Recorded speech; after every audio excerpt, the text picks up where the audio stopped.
Bismillahirrahmanirrahim. Assalamualaikum warahmatullahi wabarakatuh. Hari ini dalam subjek akhlak tahun 3 bersama saya Muallimah Syahira. Tajuk yang kita akan pelajari pada hari ini adalah pelajaran 5 iaitu sifat mazmumah. Apa maksud sifat mazmumah ni?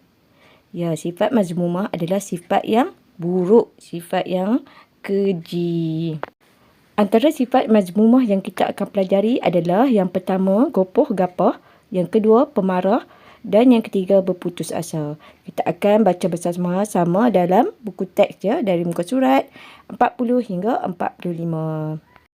Apa yang perlu kita dapat pada hari ini adalah yang pertama, menyatakan maksud gopoh gapah, pemarah dan berputus asa. Yang kedua, menyatakan keburukan sifat gopoh gapah, pemarah dan berputus asa. Yang ketiga, menyebut cara-cara mengatasi sifat ini. Unit 1, gopoh gapah. Gopoh gapah adalah melakukan sesuatu perbuatan atau pekerjaan dengan terburu-buru dan tidak teratur. Keburukan sifat gopoh gapah. Yang pertama, kerja menjadi tidak sempurna. Kedua, memudaratkan diri sendiri. Ketiga, jiwa tidak tenang. Cara mengatasi sifat ini. Pertama, tanamkan sifat sabar dalam diri. Kedua, tenangkan fikiran. Ketiga, jangan menangguh-nangguhkan kerja. Unit 2. Tajuk pemarah. Sifat marah adalah satu sifat semula jadi manusia yang dibekalkan oleh Allah Subhanahu Wa Taala untuk melengkapkan diri manusia. Marah terbahagi kepada dua. Pertama, marah yang terpuji. Marah yang terpuji adalah marah untuk memelihara jiwa dan agama. Contohnya, seorang ibu memarahi anaknya kerana tidak solat. Yang kedua, marah yang dikeji. Marah yang dikeji adalah marah kerana kepentingan diri sendiri. Marah ini dikeji kerana ia memberikan kesan yang buruk. Contohnya, Syahmi memarahi kawannya Salmi kerana terpijak dan mengotorkan kasutnya. Sabda Rasulullah SAW, barang siapa yang menahan marah sedang dia berdaya untuk melakukannya, dia akan diseru oleh Allah pada hari kiamat di hadapan khalayak ramai, sehingga dia sendiri menyatakan kepada Allah mana satu bidadari yang dia inginkan. Menahan marah adalah salah satu sifat terpuji. Cara-cara mengatasi sifat marah. Yang pertama, sentiasa mengingati diri sendiri tentang keburukan sifat marah.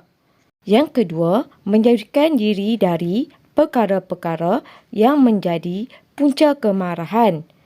Yang ketiga, segera meredakan kemarahan. Cara-cara meredakan kemarahan. Pertama, hendaklah mengambil wuduk ketika marah. Kedua, berlindung kepada Allah Subhanahu Wa Taala daripada syaitan yang direjam dengan menyebut isti'adah, iaitu Astaghfirullahalazim. Yang ketiga, bawa bertenang dengan menarik nafas panjang. Yang keempat, ubah posisi tempat. Contohnya, jika berasa marah, ketika berdiri hendaklah duduk. Keburukan sifat pemarah. Pertama, tidak disukai oleh kawan-kawan. Kedua, menimbulkan pergaduhan.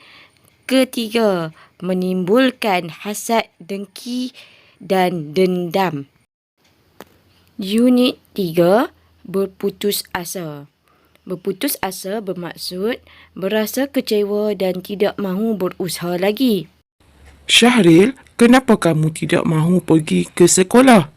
Saya sedih. Maka saya rendah. Sia-sia saja saya belajar. Kamu jangan cepat berputus asa. Cuba lagi sehingga berjaya. Allah Subhanahu Wa Taala tidak suka orang yang cepat berputus asa. Firman Allah Subhanahu wa taala, A'udzu billahi minasyaitonir rajim. La taqnatu min rahmatillahi innallaha yaghfiru dzunuba jami'a. Innahu huwal ghafurur rahim. Maksudnya, jangan kamu berputus asa daripada rahmat Allah. Sesungguhnya Allah mengampuni dosa semuanya. Sesungguhnya Dia Maha Pengampun lagi Maha Penyayang. Surah Az-Zumar ayat 53. Keburukan sifat berputus asa. Pertama, hilang keyakinan diri.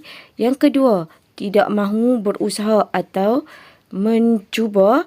Yang ketiga, tidak redha dengan takdir Allah Subhanahu Wa Taala. Cara mengatasinya. Yang pertama, banyakkan mengingati Allah Subhanahu Wa Taala.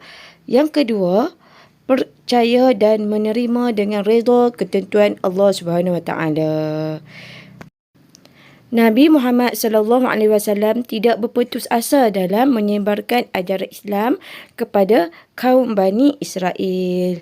Jadi anak-anak, kita contohilah Nabi Muhammad sallallahu alaihi wasallam. 3 tajuk ini adalah contoh sifat mazmumah ya.